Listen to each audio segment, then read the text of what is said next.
بالله من الشیطان الرجیم بسم الله الرحمن الرحیم. ورونو دوستانو مونږ او تاسو بلکې ټول انسانیت کامیابی الله تعالی پوره دین کې چې پوره دین مونږ په ژوند کې راشي او ټول انسانیت په ژوند کې راشي چې مونږ په ژوند کې د الله تعالی احکامات وپېژنو، په ژوند کې راوړو، نبی علیه السلام حدیث سنت طریقې وپېژنو، په ژوند کې راوړو.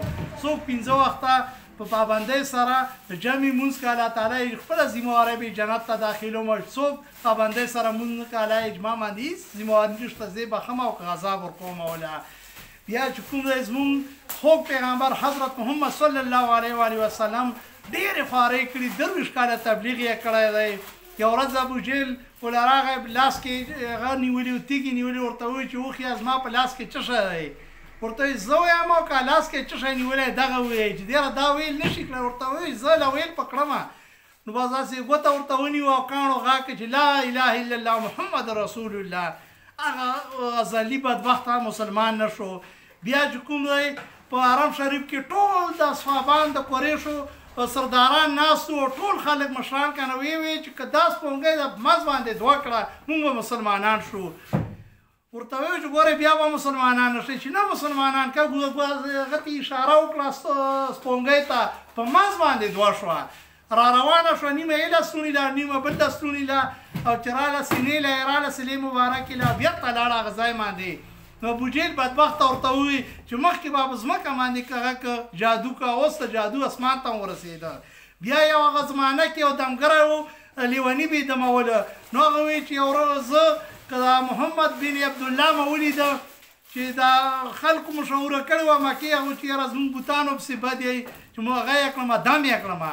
نو ورځ یې ولیده چې ویې لیده، نو ورته ووایي چې بچې زما خو اورېدلي چې ته لیونی شوی یې او بوتانو ته بد یې چې لږ د دم کړمه.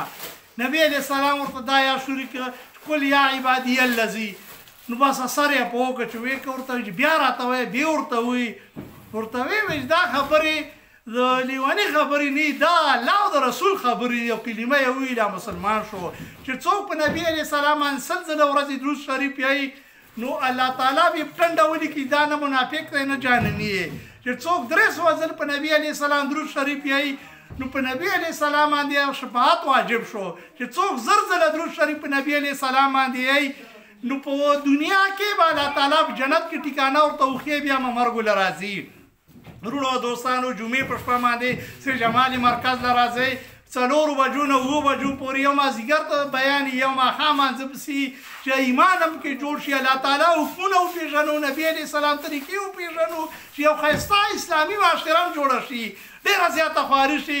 ګوره تبلیغ کار چې کوم دی دا 1,40,000 پیغمبرانو کړی دی او په دې معاشره کې هر سړی غواړي زما بچي نیکعمله وي. زه څنګه نورو خپل بچي نیکعمله غواړم، ټولې معاشرې بچي نیکعمله غواړم چې بدعملو هغه شي. اخیري په دغه شعر باندې به خبرې خلاصې کړم چې لوړګیني شاعرانو قدر نه که، دوی ډالونه غورځولي په ډیران دي، افزا قدر په خپل کور کې چا نه وي، د عربو خلک کم دي چې اجیان دي.